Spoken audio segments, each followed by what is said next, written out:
సమ్మక్క సారలమ్మ మహాజాతరలో భక్తుల రక్షణ కోసం సింగరేణి రెస్క్యూ బృందం విశేష సేవలందిస్తుంది.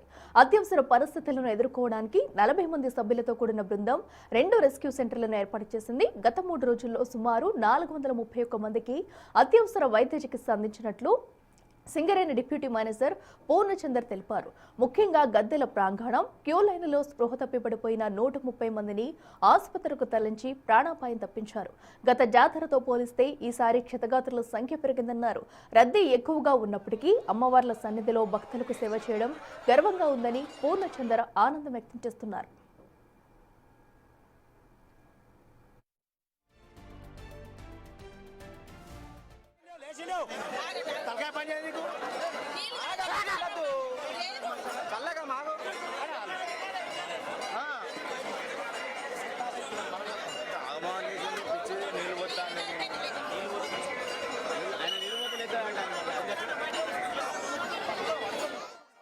మోర్ డీటెయిల్స్ మా ప్రతినిధి వేణు అందిస్తారు. జాతరలో లక్షల్లో భక్తులు అమ్మవార్ల దర్శనానికి పోటెత్తారు. గద్దెల వద్ద దర్శనం చేసుకుంటున్న భక్తులపై క్యూ లైన్లో ఉన్న భక్తులు అటు కొబ్బరికాయలు బెల్లం ముద్రలు వేసడంతో గాయాల పాలైనటువంటి భక్తుల సంఖ్య పెరుగుతోంది. ఇక ఈ యొక్క ప్రథమ చికిత్స కోసం సింగరేణికి సంబంధించినటువంటి రెస్క్యూ బృందాలు ఈ మేడారం ప్రధాన గద్దెల వద్ద ఒక రెస్క్యూ పాయింట్, అదేవిధంగా క్యూ లైన్ల వద్ద ఒక రెస్క్యూ పాయింట్ ఏర్పాటు చేసి క్షతగాత్రులకు వెంటనే ప్రథమ చికిత్స అందించడము, సీరియస్ ఉన్న వాళ్ళని హాస్పిటల్కి తరలించడము జరుగుతోంది. అసలు రెస్క్యూకు సంబంధించినటువంటి విషయాలు ఎంతమందికి ఈ సేవలు అందించారు వాళ్ళ మాటల్లో విందాం. పూర్ణ ఇన్ఛార్జ్ గారు. సో ఎంతమందికి ఈ యొక్క 4 రోజుల జాతర, సో ఇప్పటివరకు ఎంతమంది గాయపడ్డారు, ఎంతమంది రెస్క్యూ చేశారు? ఇప్పటివరకు 431 మంది మేము రెస్క్యూ చేశామండి. దానిలో మనకు 21 మంది ప్రాణాపాయ స్థితిలో ఉంటే మనం వాళ్ళని కాపాడాము. ఒక 120 మంది అసలు నడవలేని సిచ్యువేషన్లో ఉంటే వాళ్ళని హాస్పిటల్ తీసుకెళ్ళడం జరిగిందండి.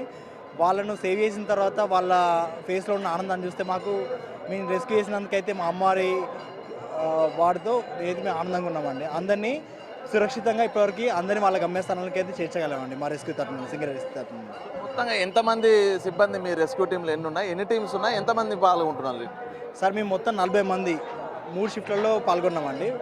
ప్రతి ఒక్క షిఫ్ట్లో 2 టీంల చొప్పున ఏ నిమిషం కూడా ప్రతి ఒక్క సమ్మక్క గద్దె దగ్గర నుండి ప్రతి ఒక్క గద్దెని అబ్జర్వ్ చేసుకుంటా ఎవరు ఏ చిన్న ప్రాబ్లంతో పడిపోయినా వెంటనే వాళ్ళు అలర్ట్ చేస్తూ వాళ్ళు రక్షించడం జరిగిందండి. క్యూ లైన్లలో బాగా రద్దీ ఉంది కదా, ఏమన్నా భక్తులు పడిపోయినా కూడా వాళ్ళు లిఫ్ట్ చేయడం ఇబ్బంది కలిగిందా? ఎంతమంది లిఫ్ట్ చేశారు ఇప్పటికి? మేము దగ్గర 130 మందిని లిఫ్ట్ చేసామండి. మా దగ్గర స్పెషలైజ్డ్ ఎక్విప్మెంట్ ఉంటుందండి. దాంట్లో ఏంటంటే కేర్వెంట్ మ్యాక్సిమం ఉంటాయండి. ఎవరైతే వాళ్ళకు శ్వాస అంటే కృత్రిమంగా తీసుకోలేని ప్రాబ్లమ్స్ ఉంటారో వాళ్ళకు మా దగ్గర ఉన్న ఎక్విప్మెంట్తో మేము శ్వాస అందించి, అంటే మా దగ్గర కేర్వెంట్తో ఆక్సిజన్ సప్లై ఇచ్చేసి వాళ్ళను కాపాడడం జరిగిందండి. అంటే మొత్తంగా సింగరేణిలో రెస్క్యూ చేస్తారు, సో అక్కడికి ఇక్కడికి తేడా కనిపిస్తుందా? యాక్చువల్గా మేము ట్రైన్డ్ అన్ని విధాలు ట్రైన్ అయి ఉన్నామండి. ఫస్ట్ ఎయిడ్ విషయంలో మెయిన్గా గన్లలో మేము ఏదైనా ప్రమాదం జరిగితే దానికోసం అనేసి మేము ట్రైన్ అయ్యి ఉంటాము. ఇదే విషయంగా మేము మన మేడారం మహాజాతరలో ఇంత పెద్ద మొత్తంలో రెస్క్యూ చేయడానికి అయితే మేము హ్యాపీగా ఉన్నామండి. మేము ఈ విషయంలో కూడా మేము అన్ని విధాలుగా మా దగ్గర ప్రతి ఒక్క 40 మంది ట్రైన్ పర్సన్స్ కూడా అందరూ ఫుల్లీ ట్రైన్డ్ అయి ఉన్నారు సార్. వాళ్ళందరూ సేవ్ చేయడం జరిగిందండి. ఎప్పటి వరకు ఉంటారు మీ టీమ్ రెస్క్యూ బృందాలు? ఎప్పటి వరకు ఉంటారు? ఈ రోజుతో వనప్రవేశం తర్వాత వెళ్ళిపోతారా? ఎప్పటి వరకు ఉంటారు సార్? జనాలందరూ అంటే మన భక్తులందరూ సురక్షితంగా వాళ్ళ ఇంటికి వెళ్ళే వరకు మేము ఇక్కడనే ఉంటాం సార్. వాళ్ళందరూ ఎప్పుడైతే రష్ తగ్గుతుందో ఆ టైంలో మేము వెళ్ళిపోవడం జరుగుతుంది సార్. ఎట్లా అనిపిస్తుంది? అమ్మవారిని మొక్కే భక్తులకు రక్షణగా ఉన్నారు మీరు, సో ఎట్లా అనిపిస్తుంది మీకు విధులు నిర్వహించడం? సార్ నిజంగా మేము అంటే అమ్మవారికి చాలా రుణపడి ఉన్నామండి. మా రెస్క్యూ తరఫున మాకు ఇంతమందిని సేవ్ చేసే అవకాశం ఆ రెస్క్యూ సిబ్బందికి వచ్చినందుకు 400 మంది కుటుంబాల్లో మేము ఆనందాలు చూసామండి. ఆ వాళ్ళ ఫేస్లో ఆనందాలు చూస్తే మమ్మల్ని కాపాడాం అన్న ఒక ఆనందం చూస్తే మేము హ్యాపీగా ఫీల్ అయ్యామండి. మా ప్రతి ఒక్క రెస్క్యూ 10% కూడా మాకు ఎంత కష్టం వచ్చినా అని వాళ్ళని కాపాడడానికి మేము కష్టపడ్డాము. వాళ్ళ కాపాడిన తర్వాత వాళ్ళ ఫేస్లో ఉన్న ఆనందం చూసి మేము హ్యాపీ ఫీల్ అయ్యామండి. ఎమర్జెన్సీ కేసులకు హాస్పిటల్ తరలించారా? ఎంత దగ్గర 130 మందిని తరలించామండి. ఆ 130 మంది కూడా సేఫ్ ఉన్నారండి. ఆ విషయంలో మేము హ్యాపీగా ఉన్నామండి.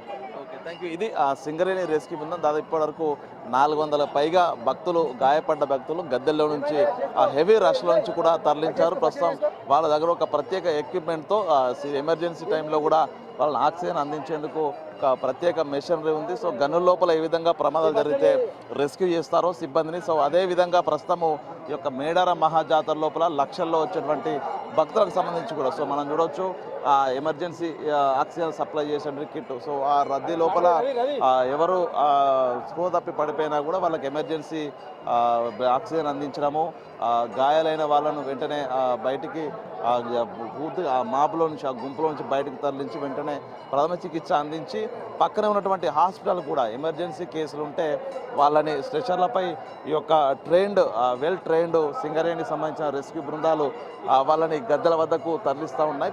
మొత్తానికి మహా జాతర లోపల ఈ రెస్క్యూ టీం సేవలే చాలా కీలకమని చెప్పుకోవచ్చు. గత జాతరలో పోల్చుకుంటే ఈసారి దాదాపు 430 మందికి పైగా స్వల్ప గాయాలయ్యాయి. అదే 130 మంది పైగా సీరియస్ ఇంజురీ అయినా కూడా వాళ్ళందరికీ ఇక్కడే వైద్య సేవలు త్వరితగతిన అందిస్తూ ప్రాణాపాయం కలగకుండా చివరి నిమిషంలో వాళ్ళని ఆసుపత్రికి తరలిస్తూ కూడా సింగరేణి రెస్క్యూ బృందాలు అయితే కీలక సేవలు మేడారం మహాజాతరలు ఇస్తున్నాయి. ఇక భక్తులంతా తరలి వెళ్ళే వరకు ఈ యొక్క రష్ తగ్గే వరకు కూడా తమ సేవలు అందిస్తాము, 40 మందితో కూడా తమ బృందాలు సేవలు అందిస్తూ ఉంటాయంటూ కూడా రింగారెడ్డి డిప్యూటీ మేనేజర్ రెస్క్యూ బృంద ఇన్ఛార్జ్ పూర్ణచంద్ర చెప్తున్న పరిస్థితి. వీడియో జర్నలిస్ట్ సంతోష్తో వేలు బిక్టివి మేడారం.